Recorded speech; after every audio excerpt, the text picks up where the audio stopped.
Welcome to this explainer.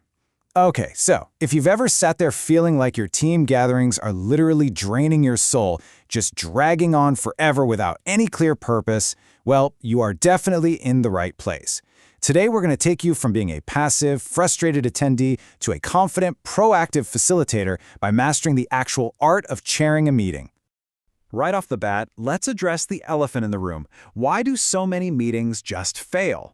Look, we've all suffered through them. Those aimless, time-wasting marathons usually caused by running out of time, having a terrible agenda, or even just being in a bad room.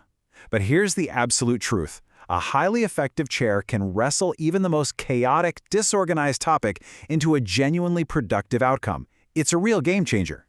To do this, we're going to use expert guidelines from authoritative sources, including this seriously fantastic documentation from the Brighton and Hove City Council. We're going to arm you with a step-by-step strategy to rescue your team from bad meetings.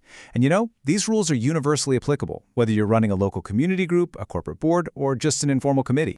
So here is our roadmap for today. 1. The role of the chair. 2. Before the meeting starts. 3. During, steering the ship. 4. Managing difficult meeting personalities. And finally 5. After the meeting ends. Section 1. The role of the chair, more than just a boss. To start, we really need to shift your mindset. Your core identity here is a facilitator. You aren't there to dominate or force your own agenda through. A true facilitator is simply a guide. Your whole job is making sure the business is actually discussed, ensuring everyone's views are heard, and getting the group to clear decisions on time. Think of yourself as the engine, keeping the whole meeting on track. The golden rule of being that engine? Balance. It's a delicate balancing act. You have to weigh the need to hear everyone's voice against the need to actually get the job done efficiently. You should always be maintaining an overview of the entire meeting, not just getting hyper-focused on one single topic. And absolutely never use your position to dominate the room. Instead, you've got to model respect and total impartiality. Section 2. Before the meeting starts, arming the hero. A successful meeting is usually won before anyone even steps into the room. You've got to arm yourself beforehand, set a crystal clear agenda with strict timings, determine which items are just for information, which require actual debate, and which need concrete decisions. Make sure everyone gets the required background materials well in advance. And listen, whatever you do, do not read those papers out loud during the meeting. Seriously, if you do that, you're just teaching your team that they never actually have to do the reading beforehand. Oh, and double-check the room layout to make sure it's actually set up for a good discussion. Now this perfectly illustrates a hard, undeniable truth. Keep your meetings under 2 hours.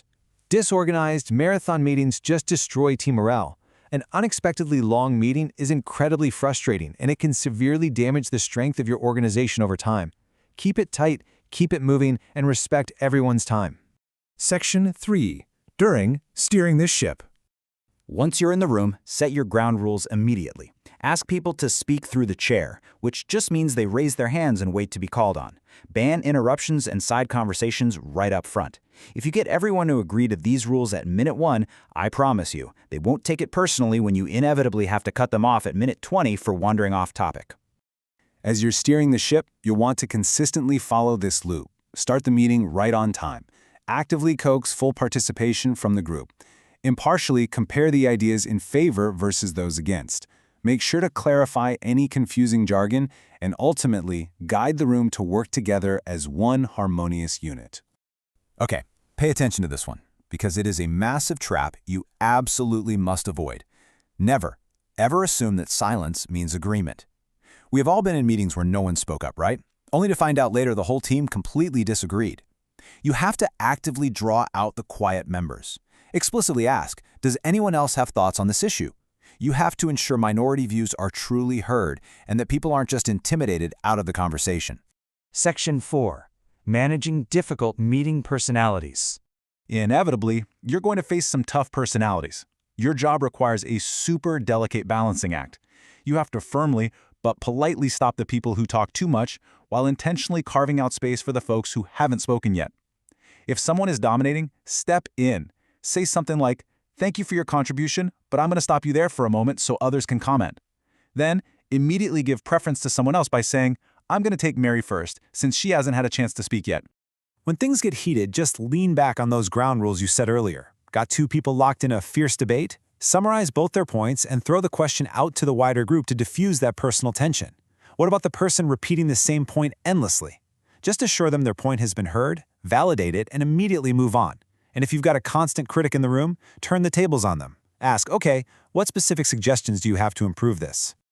Section 5. After the meeting ends, securing the victory.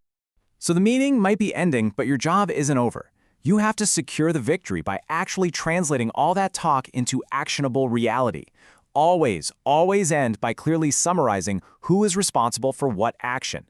Because let's face it, if you don't explicitly decide who is doing what, either absolutely nothing will happen, or the person who always does everything will just end up with another task.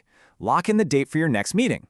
Agree on future agenda items to park any unresolved issues, and make sure the written minutes are checked and sent out promptly. Just to sum up the ultimate do's and don'ts here, an exceptional chair leaves their ego completely at the door. Do make people comfortable, do introduce new members, and definitely end on a positive note. Conversely, don't talk too much, don't force your own ideas, and never criticize the values of others.